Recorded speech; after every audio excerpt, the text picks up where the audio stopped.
को चैलेंज किया था और 31 जनवरी के ऑर्डर को चैलेंज किया था। आज वो दोनों याचिकाएं माननीय इलाहाबाद हाईकोर्ट ने डिसमिस कर दी हैं। तो इसका अर्थ ये है, इसका निष्कर्ष ये है कि जो पूजा वहां पे चल रही है वो नियमित रूप से चलती रहेगी। बिस्मिल्लाहिर्रहमानिर्रहीम।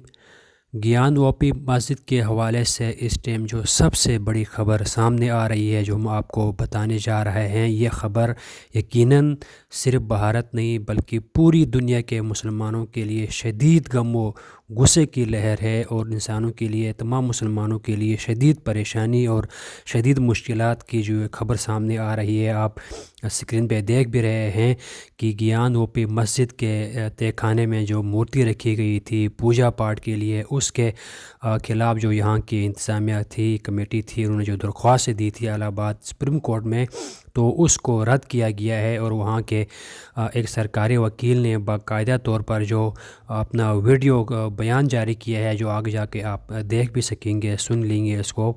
तो ये पूजा के हवाले से जो ये दरख्वास्त दायर की थी उसको रद्द किया है और ये कहा गया है कि वहाँ पे जो पूजा पाठ है वो जारी रखी जाएगी। और यकीनन इस टाइम तमाम मुसलमानों को इन्ना लिल्लाहि व इन्ना इलैहि राजिऊन कहना चाहिए।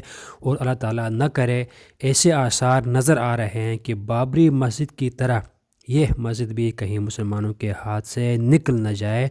ये ख़बर हम आपको सुना रहे हैं और आपका हक़ बनता है इसको ज़्यादा से ज़्यादा शेयर करें ताकि पूरी दुनिया के मुसलमान जो है वो इस ख़बर को सुन लें और मुसलमानों के साथ दें। और यकीनन ये बहुत मुश्किल घड़ी है और मुसलमानों के लिए बहुत परेशान कुन लम्हा है। अल्लाह ताला हमें अपने दीन की सही मानों में हिफाजत करने की तौफीक अता फ़रमाए।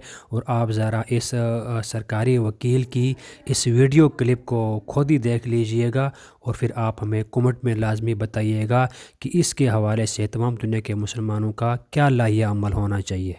आज माननीय इलाहाबाद हाईकोर्ट ने जो अंजुमन इंतजामिया की दोनों याचिकाएं थी, फर्स्ट अपील फ्रॉम ऑर्डर, जिसमें उन्होंने 17 जनवरी के ऑर्डर को चैलेंज किया था और 31 जनवरी के ऑर्डर को चैलेंज किया था, आज वो दोनों याचिकाएं माननीय इलाहाबाद हाईकोर्ट ने डिसमिस कर दी हैं।